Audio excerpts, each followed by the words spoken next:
saya akhirnya bisa kembali ke Islam itu tahun 2020, tepatnya bulan Maret, sedang pandemi ya. Kita sedang masa COVID ya waktu itu, berjuang di COVID, yang mungkin sebagian orang menganggapnya itu musibah. Tapi buat saya itu anugerah terbesar dalam hidup saya itu. Kadang suka GR, mungkin pandemi itu tercipta untuk saya. Karena kalau nggak pandemi, rasanya nggak mungkin saya tuh dapat hidayah untuk kembali ke Islam. Mengingat latar belakang keluarga saya dari kecil gitu ya, saya aktif di gereja, kemudian juga setelah menikah juga dengan mantan suami saya yang pertama itu juga pendeta gitu. Keluarga mertua di sini juga ada. Keluarga dari suami saya yang pertama itu nggak mungkin gitu saya ada di Masjid Sunda Kelapa di dalamnya ya. Kalau makannya mungkin ya. Karena dulu kuliahnya di UI situ ya, sering jajan di depan, tapi masuk ke dalam nggak mungkin ini saya bisa ada di sini gitu ya. Kalau bukan karena Allah gitu. Nah, jadi waktu pandemi itu ketika orang digalakkan harus pakai masker, nggak boleh jabat tangan, rajin cuci tangan. Saya ngelihatnya itu kok seperti orang Islam tuh pakai nikah, pakai Bu Nevi tadi ya. Kemudian jaga wudhu ya, belum waktunya sholat, batal wudhu. Wudhu gitu. Kemudian juga nggak mau jabat tangan dengan yang bukan mahram ya. Dulu mikirnya kalau lagi halal bihalal ada bapak-bapak nggak mau salaman sama saya pikir GR banget sih, emang naksir gitu ya.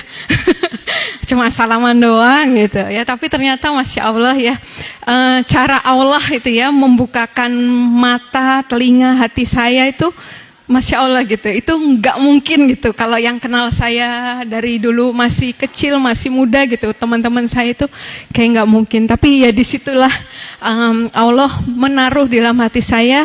Tadi yang mungkin Kodon disebut 2 minggu, itu saya. Kodon 7 tahun, saya 2 minggu saya kegalauan seperti ada di persimpangan jalan gitu. Karena melakukan yang lama sudah mulai ragu, melakukan yang di syariat Islam belum bisa gitu ya.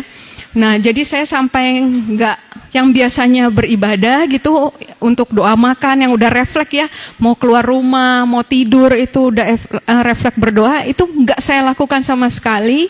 Sampai saya itu kayak orang takut gitu ya. Nanti kalau di jalan ada apa-apa gimana gitu ya. Akhirnya saya cerita sama salah seorang teman waktu itu. Memang waktu itu belum tahu ada pergaulan laki-laki perempuan ya dalam Islam. Jadi ceritanya sama teman yang laki-laki. Justru karena cuman berpikirnya kayaknya kalau perempuan lebih bocor halus gitu. Mohon maaf ibu-ibu ya, saya ibu-ibu juga nih. Nah, cuman mikirnya soal ini hal yang sensitif gitu kan.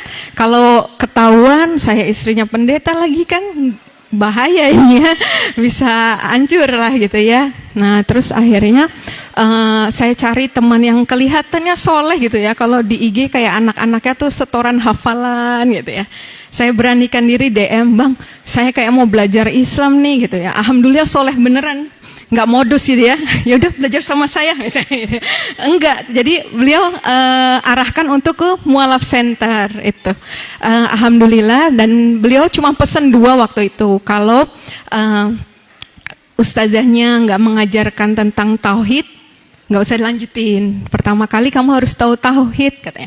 Yang kedua, kalau ustazahnya menjelekkan agama kamu sebelumnya juga nggak usah lanjutin lagi katanya gitu. Karena Islam kan rahmatan lil alamin dibilang.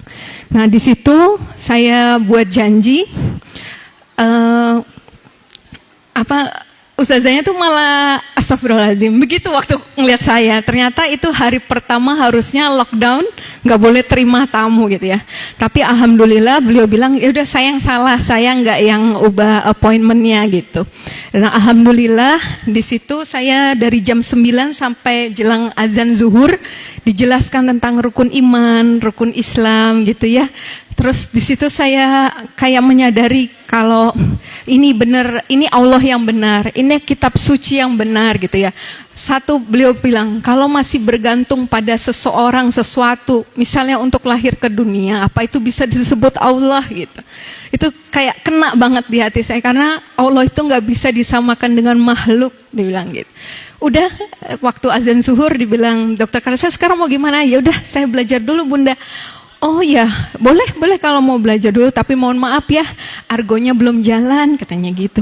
Kok argonya belum jalan gitu ya? Iya, belum dapat pahala katanya. Kenapa Bunda? Saya manggilnya Bunda waktu itu. Kenapa Bunda? Ya kan belum syahadat gitu kan. Oh, memang syahadat itu isinya apa Bunda? Percaya Allah itu esa, percaya Nabi Muhammad utusan Allah, percaya. Ya udah, itu isian syahadat. Ya udah, saya syahadat. Sesimpel itu, nggak memikirkan efeknya setelah itu ya. Nggak dikasih tahu juga sih waktu itu kalau misalnya setelah ini haram dengan suami gitu-gitu. Nah waktu itu ya Allah lah yang paling tahu ya. Mungkin saat itu kalau dikasih tahu itu nggak jadi mungkin ya. Syahadat. Wah, teman saya langsung panik juga itu yang dengar saya mau syahadat. Bilang, Ustazah, nggak, nanti aja, hari Minggu. Hari Jumat aja Ustazah, hari baik gitu. Enggak usah, untuk kebaikan itu enggak usah ditunda-tunda. Kita enggak tahu umur, dibilang kayak gitu. Ya, enggak, ini Ustazah di masjid aja dengan saksi yang lebih banyak, karena itu kan di kantor sekretariat MCI ya, di Dori Kepa itu kayak rumah gitu. Cuma beliau saksinya. Enggak apa-apa, nanti kalau udah lebih yakin lagi mau syahadat lagi di masjid dengan saksi lebih banyak, silahkan gitu ya. Itu singkat cerita, saya dituntun syahadat. Setelah syahadat dibilang sudah dikenakan kewajiban sholat gitu ya. Pulang nanti mandi ya, mandi wajib gitu, nanti kamu sholat ya. Ya,